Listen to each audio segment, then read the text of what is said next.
2007 कंधमाल दंगा पछर कारण हेउछि धर्मांतरीकरण। सरकार को देइथबा निज रिपोर्ट रे या उल्लेख करिसंती जस्टिस वासुदेव पाणिग्राही कमिशन। दंगा पछरे किछि मौलवादी संगठन हाथ थिबा रिपोर्ट रे कुहा जायछि। 2007 डिसेम्बर 24 बड़दिन उत्सव पालन पूर्व कंधमाल सांप्रदायिक दंगार सूत्रपात होइथिला। 3 दिन धरी जिलार विभिन्न स्थान में हिंसाकांड जोगु 3 जनक जीवन जाइथिला। 100 रु अधिक उपासना गृह और 700 घरे निया लगाई देथिले दंगाकारी। एही दंगा घटनार तदंत सारी राज्य सरकार को रिपोर्ट दैछन्ती जस्टिस वासुदेव पाणिग्राही कमिशन। धर्मांतरीकरण दंगार मुख्य कारण बोली 560 पृष्ठार रिपोर्ट रे से उल्लेख करिसंती।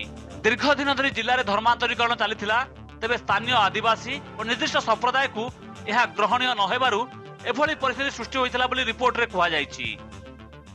क्रिश्चियन माने आगुरु प्राय 100-150-200 वर्ष धरी से चर्च सब करथिले आ सेमाने धर्मांतरीकरण करिया कथा सत सेटा को स्पृहणीय हेलानी हिंदू मानकर हेले सेटा ए जो आदिवासी लोक हिंदू मानक सहित मिसिकरी केते जगह रे दंगा भियाइले।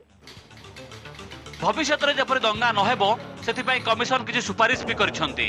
स्थानीय आदिवासी जीवन जीविका पाई सरकार पर्याप्त सुविधा करिबा, सेमानकु शिक्षा और स्वास्थ्य भली मौलिक सुविधा जोगाई देबा एवं धर्मांतरीकरण रोकिबा लागि विभिन्न संप्रदाय मध्य समन्वय रक्षा उपरे से गुरुत्व दैछंती। धर्मांतरीकरण होउची सेटा को बंद करिया कहले दी जन उभय हिंदू आ बाकी क्रिश्चियन मानक होते समन्वय रक्षा करिवार अछि। डिस्ट्रिक्ट एडमिनिस्ट्रेशन सब ये करिवे तार पदक्षेप नेबे। एपटे 2007 और 2008 कंधमाल दंगार तदंत रिपोर्ट शीघ्र विधानसभा उपस्थापन पर विरोधी दाबी करिसंती। से भली अनेक अभियोग अच्छी, तेणु से अभियोग दृष्टि एटा थरे क्लीयर हो जबार आवश्यकता रही। कहीं ना फल समस्त सतर्क हो, समस्त संयम आचरण करेंगे। जदि से भली किसी था आसेम्बली आसेम्बली चर्चा हो जाऊ। कमिशन इनक्वारी वर्तमान एक प्रहसन रे परिणत हो गलानी।